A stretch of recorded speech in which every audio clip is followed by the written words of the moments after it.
الرحمن الرحیم۔ فرمایا کہ خالی عقل سے کچھ نہیں ہوتا جب تک کہ فضل نہ ہو۔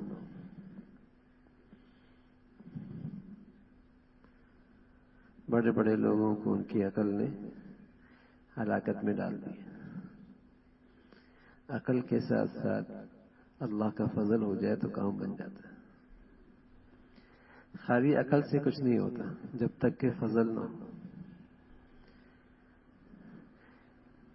اعمال کے ذریعے، دعاؤں کے ذریعے اللہ تعالی سے اللہ کا فضل لینا چاہیے۔ دعاؤں کے ذریعے، اعمال کے ذریعے اللہ تعالی سے اللہ کا فضل لینا چاہیے۔ فضل ہو گیا تو کام بن جائے گا۔ وابتغوا من فضل اللہ، جمعے کی نماز کے بعد جاؤ اللہ کا فضل تلاش کرو۔ فضل سے مراد دنیا کی خوشحالی، دنیا کی ترقی، دنیا کی نعمتیں، جو دنیا کی بھی نعمتیں رہتی ہیں آخرت کے اندر بھی نجات کا ذریعہ بنتی ہے، وہ ہے اللہ کا فضل۔ وہ صرف عقل سے حاصل نہیں ہوتا، وہ اللہ کے فضل سے حاصل ہوتا ہے۔ فرمایا میری عقل سے کچھ نہیں ہوتا جب تک کہ فضل بھی نہ ہو۔ خدا کی قسم عقل پہ ناز کرنا بے عقلی اور بے راہی ہے۔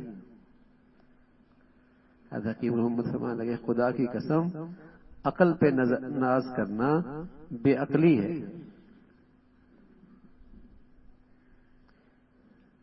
کوئی آدمی اپنی عقل پہ ناز کرے کہ بڑا سمجھدار ہو، یہی بے عقلی ہے۔ میری عقل سے کچھ نہیں ہونا جب تک کہ فضل نہ، جب تک کہ اللہ تعالی کا فضل نہ۔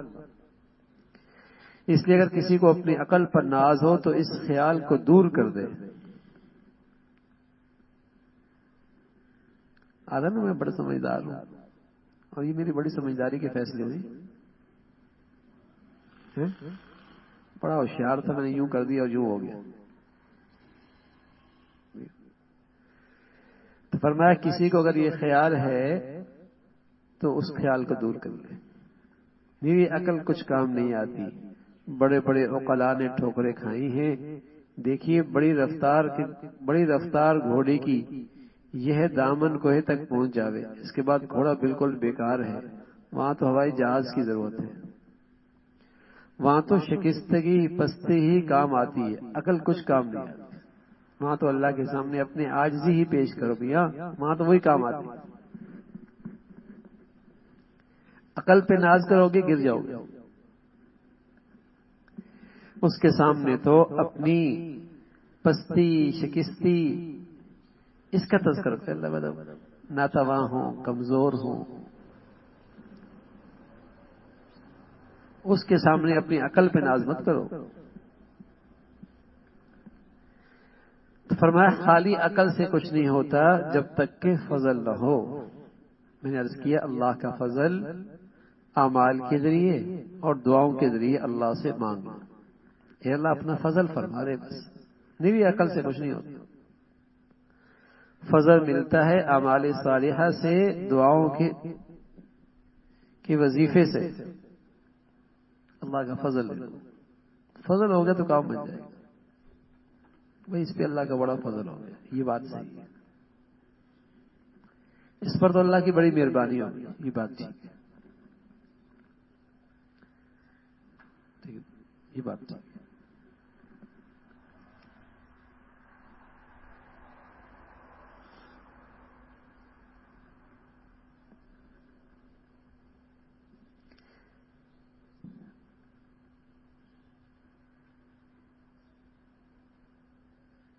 غیر اختیاری احوال آتے ہیں جو آدمی کے اختیار میں نہیں ہوتے، اس میں بے حد نفع ہوتا ہے۔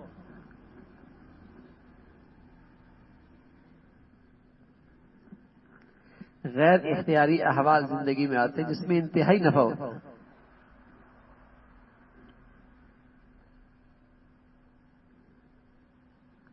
صحت خراب ہو گئی، اختیار میں،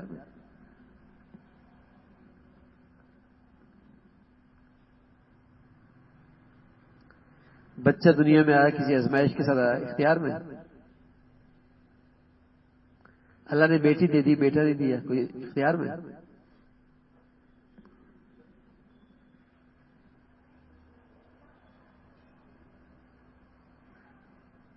غیر اختیاری چیز، فرمایا اس میں بے حد نفع ہے۔ اللہ بھی میری تو اس میں اختیار ہے، تیری مرضی ہے بس۔ اور وہ ذات حکیم ہے، علیم ہے۔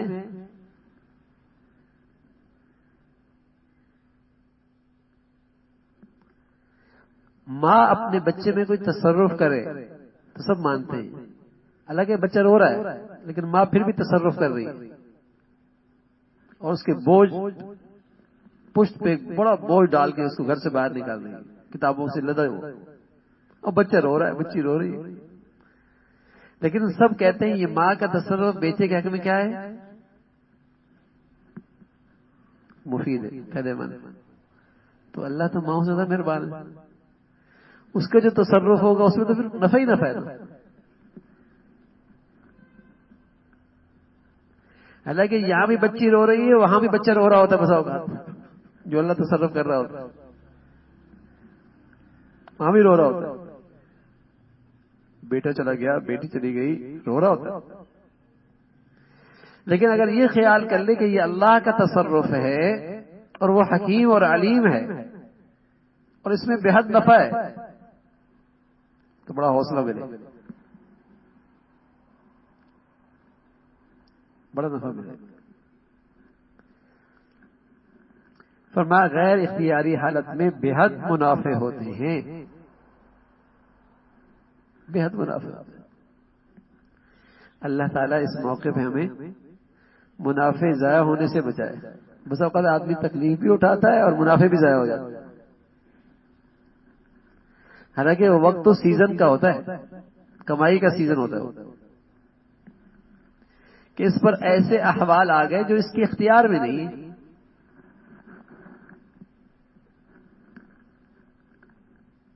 اور اس اختیار میں نہیں ہے حالات میں اب کمائی کیسے ہو سکتی ہے؟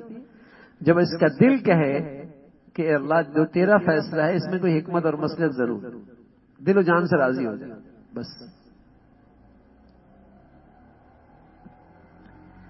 تو اس کو بے حد منافع ملے، بس اوقات لمبے چوڑے نوافل سے اور رات دن کی عبادت سے وہ چیز نہیں ملتی جو اس موقع پہ اسے اللہ نصیب فرمائے، کہ غیر اختیاری احوال پر یہ دل و جان سے راضی ہو گیا، یہ کمائی کا سیزن، یہ کمائی کی گاڑی، تو بے حد منافع ہے اس میں۔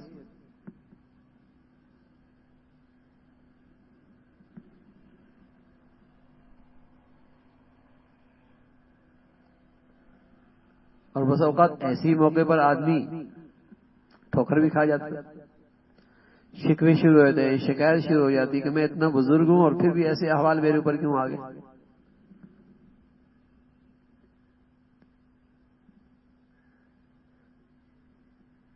تو منافع بھی ضائع کرتا ہے، تکلیف بھی اٹھاتا ہے۔ تو فرمایا غیر اختیاری حالت میں بے حد منافع ہوتے ہیں، بڑی کمائی ہوتی ہے۔ فرمایا جو اختیار حالات آئیں غیر اختیاری ہوں وہ خیر محض ہیں، اس میں بے حد مصالح اور منافع ہوتے ہیں جو اس وقت تو سمجھ نہیں آتے، لیکن آگے چل کر ایک وقت میں سب خود بخود سمجھ آنے لگتے ہیں۔ اللہ میں وہ سمجھ نصیب فرما دے بس۔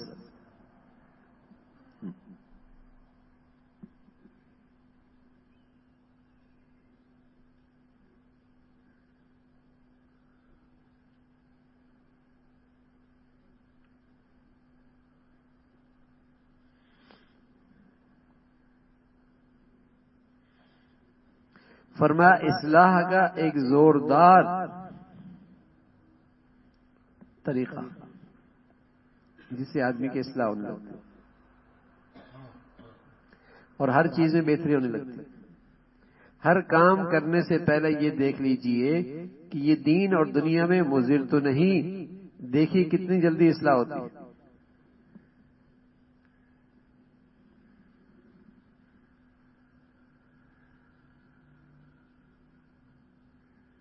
اتنی احتیاط تو عام ہے کہ کھانے سے پہلے دیکھتے ہیں یہ صحت کے لیے مضر تو نہیں، اتنی تو فکر ہوتی ہے. لیکن اگر یہ اس سے آگے کا پہلو دیکھ لیا جائے کہ ہر کام سے پہلے دیکھ لیا جائے اس میں دین دنیا کا نقصان تو نہیں ہے. کھانے میں تو ہوتا ہے، یہ صحت کے لیے مضر تو نہیں.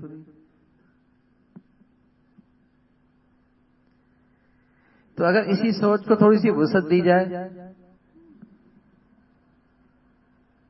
کہ ہر کام سے پہلے یہ دیکھ لیا جائے کہ اس میں دین دنیا کا نقصان تو نہیں ہے.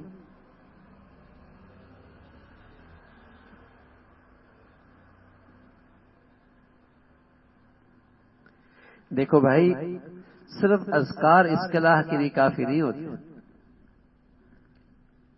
صرف اذکار اصلاح کے لیے کافی نہیں ہوتے. اذکار تو معاون ہوتے ہیں، معاون ہوتے ہیں اصلاح کی. کرنی تو خود ہی ہمت کرنی پڑتی، وہ تو معاون ہوتے ہیں کہ ان اذکار کی برکت سے آدمی کے اندر تھوڑی سی ہمت پیدا ہو جاتی ہے، طاقت اور توانائی آ جاتی ہے. لیکن ہمت تو پھر بھی کرنی پڑتی. یہ ہوتا ہے بس.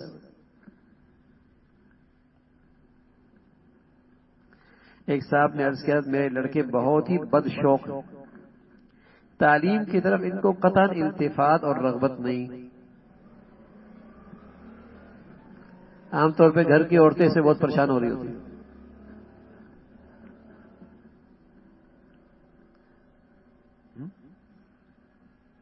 اس لیے نہیں کہ اللہ ناراض ہو جائے گا، اس لیے کہ اسٹیٹس خراب ہو جائے گا.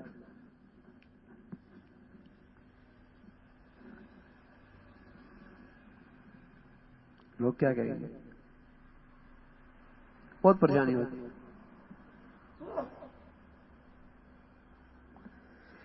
ایک صاحب نے عرض کیا میرے لڑکے بہت ہی بد شوق ہیں، تعلیم کی طرف ان کو قطعاً التفات اور رغبت نہیں، اس سے میرا قلب پریشان رہتا ہے.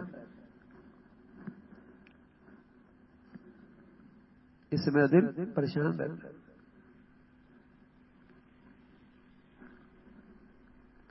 فرمایا قلب کو پریشان اور مشوش رکھنے کی کیا ضرورت ہے بھائی؟ مومن کو پریشان کرنے والی چیز بجز ایک چیز کے اور کوئی چیز نہیں. مومن اگر پریشان ہو تو صرف ایک چیز سے پریشان ہو، ورنہ اسے پریشان ہونے کی ضرورت نہیں ہے. اور وہ ہے حق تعالیٰ کی عدم رضا. بس یہ ہے پریشانی کی چیز. کوئی ایسا کام تو نہیں ہو رہا جس سے اللہ ناراض ہو رہے. بس میرے میں، میرے بچوں میں، میری بچیوں میں، میرے گھر میں، میری زندگی میں کوئی ایسا کام تو نہیں ہو رہا جس میں اللہ ناراض ہو رہا ہے. یہ ہے مسلمان کے لیے، ایک ایمان والے کے لیے پریشانی کی چیز. بس باقی اگر بچے کے اندر شوق نہیں ہے، آپ تدبیر کر رہے ہیں، دعا کر رہے ہیں، بس اتنا کافی. اب زیادہ پریشان ہونے کی ضرورت نہیں، کیونکہ اب اگلی چیز آپ کے اختیار میں نہیں. جو آپ کے اختیار میں تھی وہ آپ نے کر لی، بس اگلی چیز آپ کے اختیار میں نہیں. آپ کے اختیار میں دعا کرنا تھا وہ کر لی، تدبیر کرنی تھی اپنی حیثیت کے لحاظ سے. بس اوقات تدبیر بھی آدمی وہ کرتا ہے جو اپنی حیثیت سے بھی باہر ہوتا ہے، پھر بھی پریشان ہوگا. اپنی سی تدبیر کر دی، دعا کر لی، اگلی بات اللہ کے سپورٹ کر دو نا بھائی.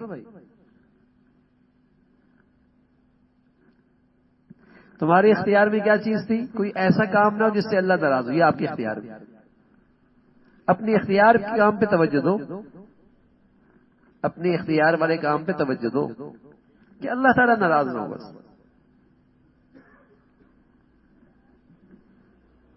ایک صاحب نے عرض کیا حضرت میرے لڑکے بہت ہی بد شوق ہیں، تعلیم کی طرف ان کو قطعاً التفات اور رغبت نہیں، اس پر میرا دل بڑا پریشان رہتا ہے. فرمایا قلب کو پریشان اور مشوش رکھنے کی کیا ضرورت ہے؟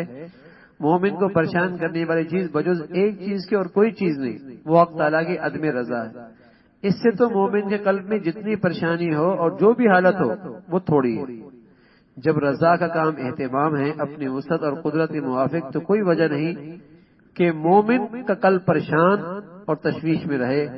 اس لیے کہ صرف تدبیر ہمارے ذمے ہے، مثلا تعلیم اولاد کے لیے شفیق استاد کا تلاش کر دینا، کاغذ قلم دوات کا مہیا کرنا، کتابوں کا خریدنا، مزید برآں علم کے منافع فضائل سنانا، اس کے بعد دو نتیجہ ہو بھائی کوئی کام اللہ کی سپردی تو کر دو، اس پہ بھی تو چھوڑ دو بھائی، اللہ جیسی تیری مرضی، جیسی تیری رضا۔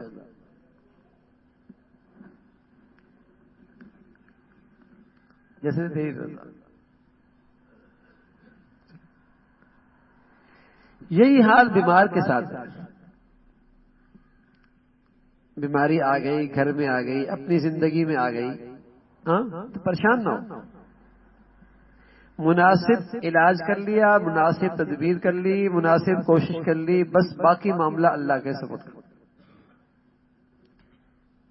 اس سارے معاملے میں اللہ تو ناراض نہیں ہو رہا، بس یہ چیز فکر کرنے کی، دیکھنے کی چیز یہ، ہاں اللہ تعالیٰ ناراض ہو رہے ہیں، پھر پریشان ہو رہا ہے تو فرمایا جتنی پریشانی ہو اتنی کم ہے، اس سے زیادہ پریشان ہونا چاہیے کہ اللہ تعالیٰ کی ناراضگی کیوں ہوگی، نافرمانی کیوں ہوگی۔ باقی کوئی چیز ایک مومن کے لیے پریشانی کی نہیں ہے، اور آج ہم سب پریشانی ہے، یہ پریشانی نہیں ہے بس، باقی ہر پریشانی لگی ہوئی ہے، اگر نہیں لگی تو یہ نہیں لگی۔ اللہ تعالیٰ ناراض ہوتے تو ہوتے نا، یہ پریشان چیزیں، یہ چیزیں ہمارے لیے پریشانی کی نہیں ہے، باقی زندگی کی ہر چیز پریشانی ہمیں لگی ہوئی ہے۔ عجیب بات ہے، باقی ہر چیز نے پریشان کیا ہوا، اور نہیں پریشان ہے تو اس کی پریشانی نہیں کہ اللہ کی ناراضگی کی فکر ہی نہیں۔ اللہ ہمارے حال پہ رحم فرمائے، بس اللہ تعالیٰ رحم فرمائے، اور اللہ تعالیٰ ہمیں ایسا ایمان دے دے، ایسی دین کی سمجھ دے دے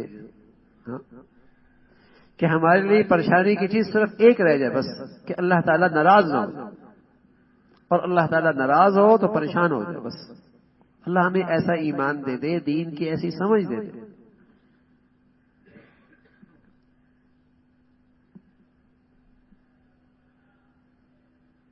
ویسے بھی اللہ کے نبی صلی اللہ علیہ وسلم فرمایا کرتے تھے مسلمان تو پریشان ہوتا ہی نہیں، مسلمان کا پریشانی سے کیا تعلق، من جعل همه هم الاخرة كفاه الله هم دنیا، مسلمان کوئی پریشان نہیں ہوتا بشرطے کہ مسلمان اپنی زندگی کا رخ ٹھیک کر لے، اپنی سوچ فکر ٹھیک کر لے نا، مسلمان دنیا میں کبھی پریشان نہیں ہوتا۔ اللہ کے نبی فرمایا اللہ کا کہا ہے، اللہ نے کہا ہے، اللہ کی طرف سے ہے، اللہ کے نبی تو وہ کہتے ہیں جو اللہ کہتا ہے، صرف الفاظ ہمارے نبی کے ہوتے ہیں، مفہوم تو وہی ہوتا ہے جو اللہ نے بتایا ہوتا ہے۔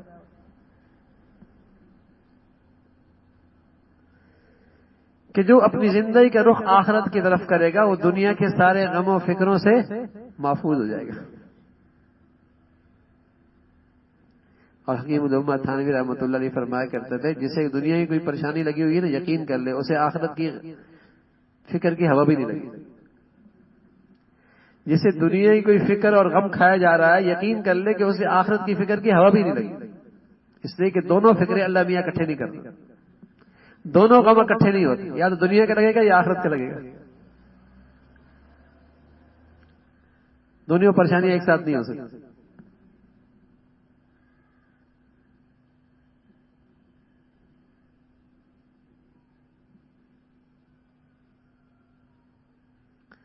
دونوں کے غم میں فرق بہت ہے، ایک ٹھنڈا غم ہے اور ایک پریشان کن غم ہے۔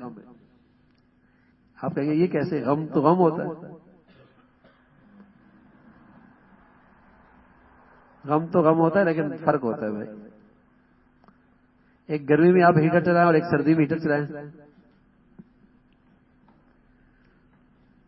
ٹھیک ہے نا، ایک میں راحت ہے اور ایک میں تکلیف ہے، فرق ہے نا، تو فرق ہوتا ہے، دونوں میں ہیٹر چل رہا ہے لیکن ایک میں مزہ آ رہا ہے اور ایک میں پریشانی ہو رہی ہے۔ تو آخرت کے غم میں الحمدللہ مزہ آتا ہے، وہ زندگی کو بے چین نہیں کرتا، بے سکون نہیں کرتا، لیکن دنیا کا غم لگے اللہ حفاظت کرتا ہے، یہ ایسا جیسے گرمی کے موسم میں آگ کے اوپر بیٹھ گئے،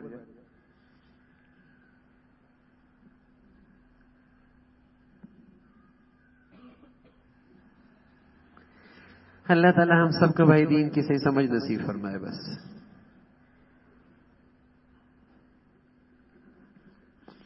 فرمایا صاحبو اپنے آپ کو بڑا سمجھنا ایسا فعل ہے جس میں مفاسد ہی مفاسد ہے. نہ زبان سے بڑا سمجھے نہ دل سے اپنے آپ کو بڑا سمجھے. خرابیاں ہی خرابی ہے. آدمی اپنے آپ کو بڑا سمجھتا ہے کسی وجہ سے سمجھتا ہے، یا مال کی وجہ سے سمجھتا ہے، یا خوبصورتی کی وجہ سے سمجھتا ہے، یا کسی کمال کی وجہ سے سمجھتا ہے. بس اوقات آدمی اپنے آپ کو بڑا سمجھتا ہے نیکیوں کی وجہ سے.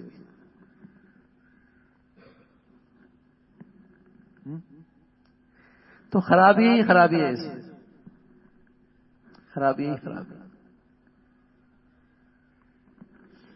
فرمایا صاحبو اپنے آپ کو بڑا سمجھنا ایسا فعل ہے جس میں مفاسد ہی مفاسد ہے. آدمی اپنے کو کبھی بڑا نہ سمجھے.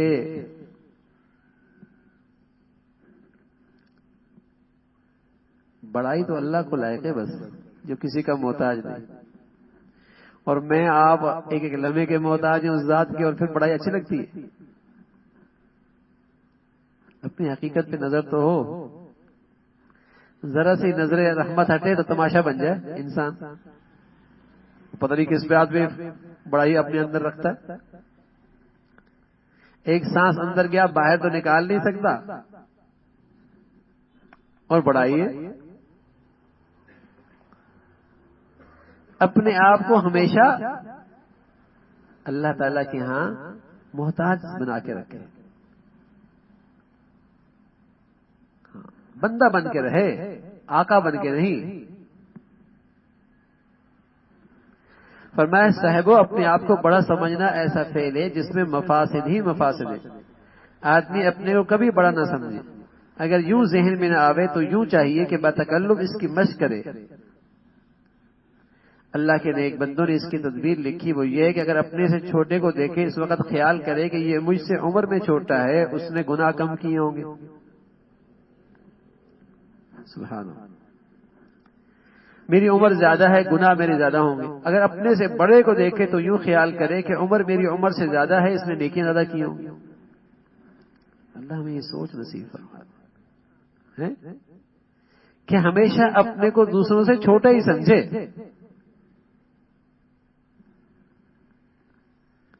کوئی چھوٹا ہے تو اس کے بارے میں خیال کرے کہ عمر تھوڑی تو گناہ بھی تھوڑے، مجھ سے تو اچھا ہی ہے.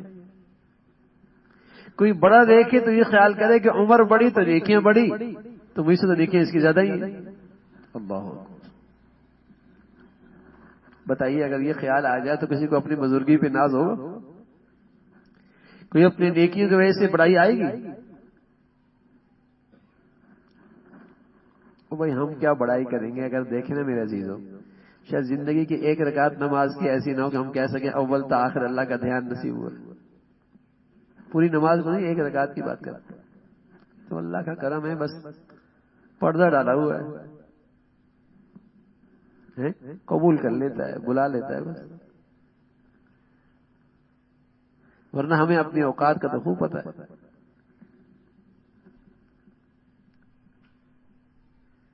کبھی بھی بڑائی نہ ہو کسی خوبی پر، اور کوئی نیکی کی توفیق ہو رہی ہے اللہ تیرا فضل ہے بس، اللہ تیری مہربانی. لا حول ولا قوت الا باللہ، تیرا فضل ہے بس، تیری مہربانی ہو گئی.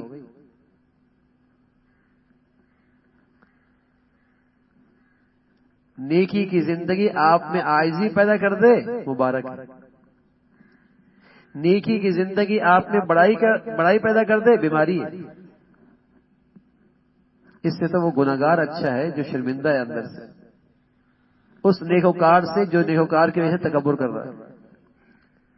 اس سے وہ گناہگار اچھا ہے جو اپنے گناہوں کی وجہ سے شرمندہ ہے. اس نیکوکار سے اچھا ہے جو اپنی نیکی پر تکبر کر رہا ہے، بڑائی میں مبتلا ہے.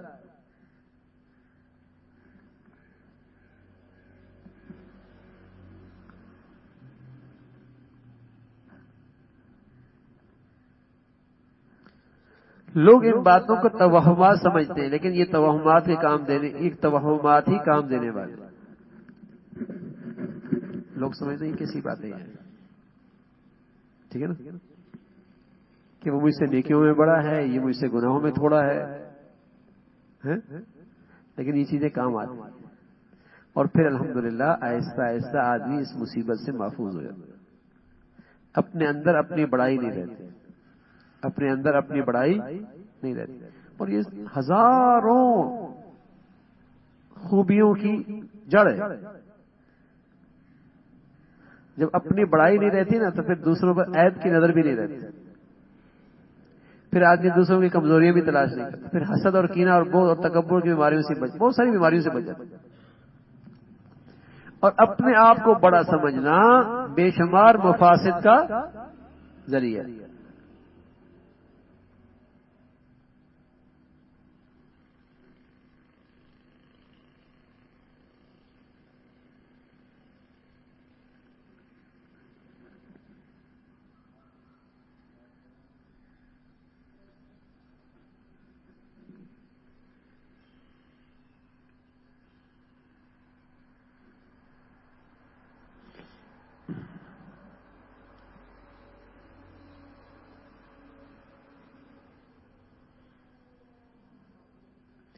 ایک صاحب نے بدریہ خط دریافت کیا، جو لوگ حرام مال کھاتے ہیں ان کا کیا حشر ہوگا؟ فرمایا مجھ کو فضول سوال سے سخت گرانی ہوتی ہے۔ جو بات دوسروں کے متعلق دریافت کی ہے اس کا جواب یہ کہ تجھ کو کسی کیا پڑی، اپنی فکر کرو۔ جو لوگ حرام کھاتے ہیں ان کا کیا حشر ہوگا؟ ارے میاں تم اپنی فکر کرو نا۔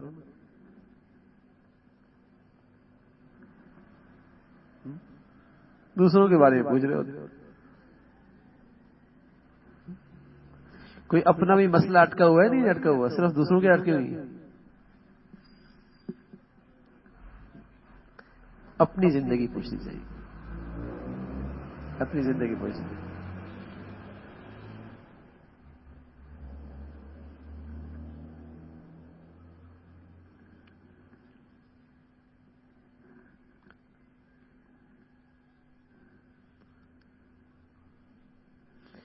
فرمایا اگر اطاعت حق کرنے پر لوگ طعنہ اور ملامت کریں تو کچھ پرواہ نہ کرنا چاہیے، یہ ملامت پختگی کا ذریعہ ہے۔ فرمایا اطاعت حق کرنے پر لوگ طعن اور ملامت کریں تو اس کی پرواہ نہیں کرنی چاہیے، یہ ملامت پختگی کا ذریعہ ہے۔ لوگ کیا کہیں گے، لوگ یوں کہیں گے، لوگ یوں کہہ رہے ہیں، اس کی پرواہ نہ کرنا۔ اور اگر لوگوں کی کہنے کی فکر کی تو لوگ تو پھر کہتے ہی رہیں گے، پھر تو کچھ کہیں بھی نہیں رہو گے، پھر تو کہیں کے بھی نہیں رہیں گے۔ لوگوں کی خاطر کیا کیا چھوڑو گے میاں، کچھ بھی باقی نہیں رہے گا۔ ہاں، اور لوگوں کی خواہشات پہ کہاں تک اترو گے میاں، ان کی ترجیحات تو بہت بدل رہی ہیں۔ اس لیے لوگوں کی فکر نہ کرو، اپنا کام کرتے جاؤ، بس یہ دیکھو کہ اللہ تعالیٰ اس میں راضی ہے۔ اللہ تعالیٰ ہم سب کو بھائی ایسی پختگی نصیب فرما دے، اور دین پہ ایسی دین ایمان میں ایسی قوت عطا فرمائے کہ ہر حال میں اللہ تعالیٰ کی رضا ہمیں نصیب ہو۔ اللہم لک الحمد کلہ ولک الشکر کلہ، اللہم لک الحمد کلہ ولک الشکر کلہ، اللہم اعنا علی ذکرک و شکرک و حسن عبادتک، اللهم أعنا على ذكرك وشكرك وحسن عبادتك، يا حي يا قيوم برحمتك نستغيث، أصلح لنا شأننا كله ولا تكلنا إلى أنفسنا طرفة عين، يا حي يا قيوم برحمتك نستغيث، أصلح لنا شأننا كله ولا تكلنا إلى أنفسنا طرفة عين، يا أرحم الراحمين اپنے فضل سے ہم سب کی اصلاح فرما، ہمارا ظاہر باطن سبھی کو اپنی پسند کا فرما، ہمیں ایمان کی حقیقت عطا فرما، دین کی صحیح سمجھ عطا فرما، ہر ظاہری باطنی فتنوں سے ہم سب کی حفاظت فرما، ہر حال میں اپنی رضا نصیب فرما، یا ارحم الراحمین ہمارے دلوں کو ہر غلط جذبے سے پاک فرما، ہمیں ہر عمل میں اپنی رضا کا سچا جذبہ عطا فرما، بری زندگی سے، بری موت سے، بری صحبت سے، بری لوگوں سے محفوظ فرما، یا ارحم الراحمین اپنے پسند کے مطابق زندگی کا ہر عمل نصیب فرما، قدم قدم پہ ہماری مدد اور نصرت فرما، برائی سے اور بروں سے، شر سے اور شریروں سے، حسد سے اور حاسدوں سے ہمیشہ محفوظ فرما۔ یا ارحم الراحمین، ہر آنے والا دن ایمان عافیت کے لحاظ سے بڑھیا نصیب فرما، نعمتیں برکت والی عطا فرما۔ نعمتوں میں اے اللہ ہمیشہ اپنی رضا والے کام نصیب فرما، ہر قسم کی نحوستوں سے، بے برکتی سے محفوظ فرما۔ مولا کریم ساری امت کے حال پہ رحم فرما، اہل اسلام کی قدم قدم پہ مدد اور نصرت فرما، وطن عزیز کو سلامتی استحکام عطا فرما، اسے ہر قسم کے فتنوں سے محفوظ فرما۔ وصلی اللہ علی سیدنا محمد وعلی آلہ واصحابہ اجمعین برحمتک۔